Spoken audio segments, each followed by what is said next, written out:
Hello and welcome to A Coder's Journey. This is episode number 2 of this series where we are exploring IndexedDB in a React application. I hope you've already watched the previous episode.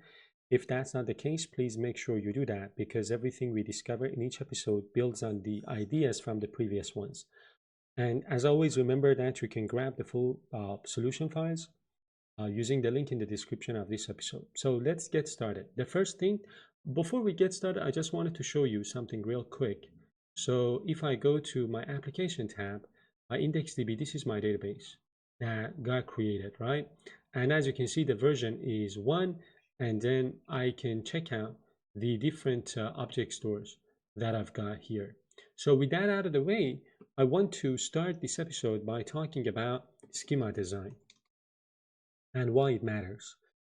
As we discussed in the previous episode, we are going to model a simple but practical domain with two entities. So we've got author, we've got book.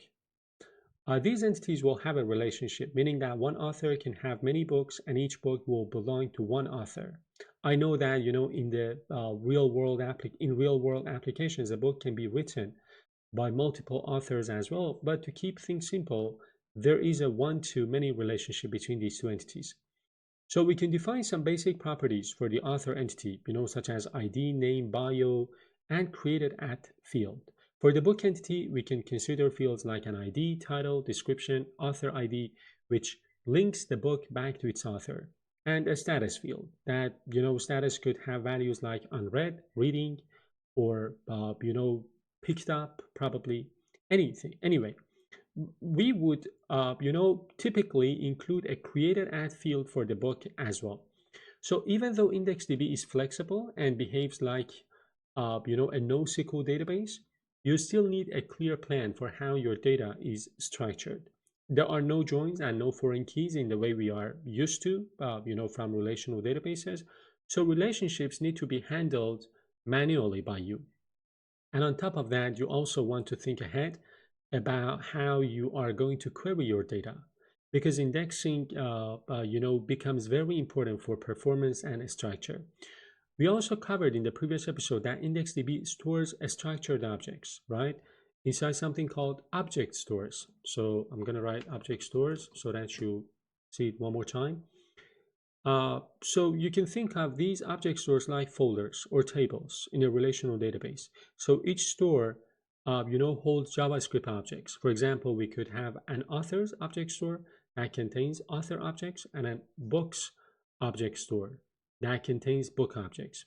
Once again, since IndexedDB does not support joins the way relational databases do, we need to handle relationships manually. So in practice, this means we store a foreign key inside the books object store, and then we create indexes on fields we are going to query frequently, such as, the author ID.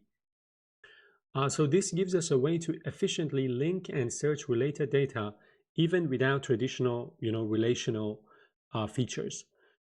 So what I want to do is to update the schema of our database. So I'm going to take you to IndexedDB. As you can see, I'm on a new branch, by the way. So we already created this and committed the changes. The version number is 1, and you saw that in my, application tab in the DevTools. I'm going to remove this, and then I'm going to, import the OpenDB one more time, the database name, and the version, which is going to get increased, as you can see here. So I told you, whenever you change the schema of your database, you need to increment this, right? This version number is very important because IndexedDB uses it to detect when the structure of your database has changed. And by incrementing the version from 1 to 2, you are effectively telling the browser that your database schema has been updated. And therefore, it should run the upgrade logic again. Now I'm going to export the initDB function one more time. The code is going to be similar to what we saw in the previous episode, but there are some changes as well. So let's first define the author's store, the key path, the auto increment, and then do the same create index thing that we did in the previous episode, and then do the same thing for the next object store, which is the books, the key path, auto increment, and then the relationship and the queries. I'm going to create an index,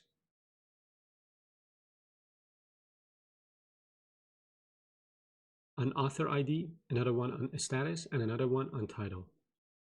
And then I'm going to return the database. So take a look at the code. Let me zoom out so that we can better understand as a whole what the code is doing. If you have watched the previous episode, this code does not, feel frightening. So here we're creating an index on the name field inside of the author's object store. As you can see here, this is one change, I guess. So we're now, with this index, we are allowing the database to have an index on this field so that we can fetch authors based on this.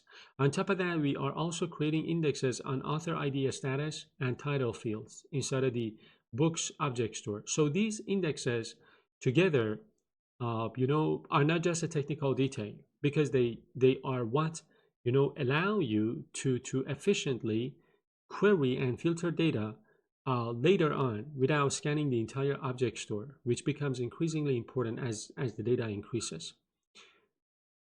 As everything else in software dev, here we've got some trade-offs. One important thing that I would need to, reiterate is that when working with IndexedDB, there are different approaches that you can take to design your database. And as I said, each one comes with its own trade-offs. The first approach, which we are using in this series, is the normalized approach. So in this design, we store the author ID inside of the books object store as a foreign key reference.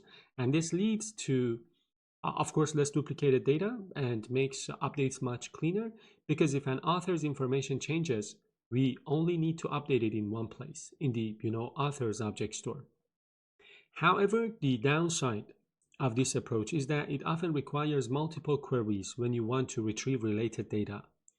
For example, if you want to get an author aligned with all their books, you may need to query the author's store first, and then separately, query the book store using the author ID of that author. The second approach is then the normalized approach, something that happens in document-based databases like MongoDB. So in this case, instead of storing the author ID, you might store the author's name directly inside of the book record. So this can make reads faster and simpler because everything you need is already in one place. However, again, the trade-off is that you introduce data duplication and updates become more complex and error-prone, because changing an author's name would require updating multiple book records. As with most things in software development, there is no perfect solution here. I told you that. It is always, a trade-off between performance, simplicity, scalability, maintainability, and you need to decide which approach fits your own, use case. So there are a few best practices that I would like to talk about when working with IndexedDB. The first one is that you should always think in terms of queries first. This is something that we do when we are designing the schema of a document database as well. So ask yourself what data you are going to read most often, and then design your schema around those access patterns. They are called access patterns.